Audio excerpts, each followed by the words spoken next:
Hey everyone, it's your girl Maddie here, aka Beaver Mosh, and today I am talking to you about Palace of Shadows from the Seattle, Washington based Cystic, and it's coming out of Chaos Records. And here, Cystic, on this debut full length of theirs, creates this particularly filthy, brooding death metal sound. It's suffocating and it's bleak. The band at no point ever really strays from just this asphyxiating barrage of sounds. It's dense and just incredibly uncomfortable. This is an unpolished and untoyed with death metal record that goes straight to the guts of what this genre is all about. On Pestilential Throne, it features these dusty, lacerating riffs. It feels, not just sounds, it actually feels as if you are being surrounded by all of these decaying skeletons and cobwebs. Just the tone and how it drips off of your speakers and vocally. We get these horrifying, scratchy howls. Kind of feel like they might be borrowed from the black metal side of things a bit tonally, but musically this is very much a death metal record. I really like how the drums are recorded here. Has this cave-like pop to them. They're very springy. And they sound crystal clear, yet there is this ugliness to them, a brashness that fits with the setting of this music. On Palaces of Shadows and Blood, it starts off actually rather doomy. These frightening, morose chords just crawl in, holding up these bleeding licks. It's so unsettling. And what that does is it creates this psychosis, this crazed mood being so communicated. A sound of complete lifelessness and disarray. But when these blast beats do come in towards the latter half of the track, joined by these murky rolling riffs, it feels that much more jolting and comes off that much more enraged. But within all of the ugly brutality, Cystic knows how to incorporate some atmosphere when it feels right. Just take the latter part of this track where we get this web of slow, decaying, sustained chords. It's very moody, and it's just disturbing.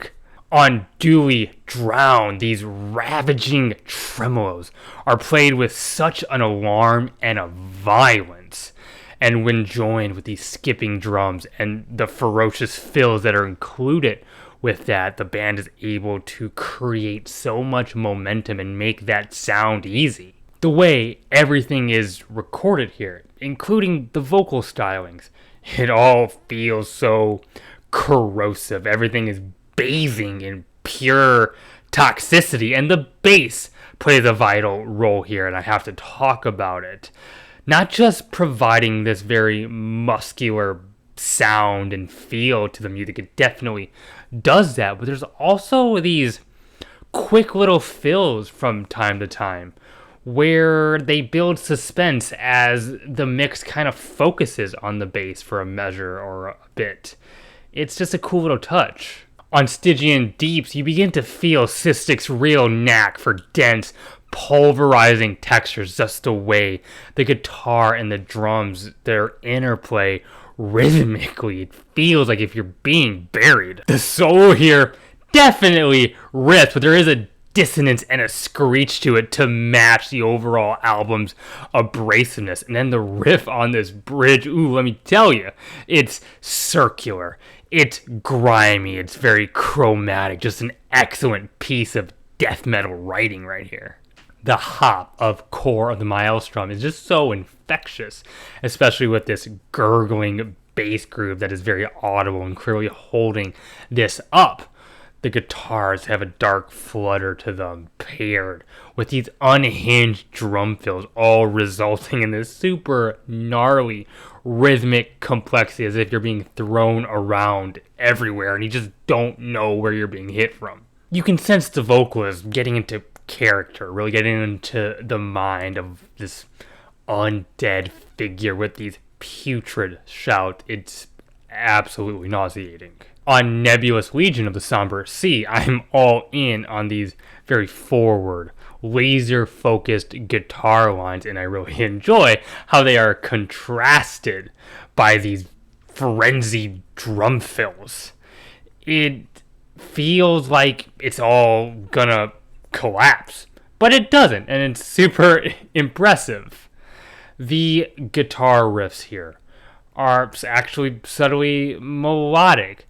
These barreling rolls around the fretboard, but they are occasionally tail-ended with these brute chugs. It's this satisfying give and take. There is this brief bass interlude. It kind of brings things down just a bit, only to be followed by the album's most sinister and wicked riff yet.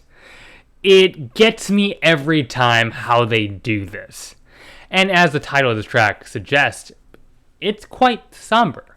There is this sorrow baked into the harmonies and the vocal performances. Don't think for a second, I hope I didn't make you believe that Cystic is giving us a one-dimensional death metal performance, because that's just not the case at all. And as we get to this conclusion, I should say and mention that this record is bookended by these two instrumentals that are actually rather open and kind of enchanting in a way. It weirdly works, and it gives the record in its trajectory a defined beginning, middle, and end, and I appreciate it. This is a death metal record with fantastic riff work, of course. Yes, that's there. But above all, this record's appeal is really in just its feeling and the setting it kind of creates for me. It's as if this album was stored, uncovered, just in the open, up in an old attic for like 20 years.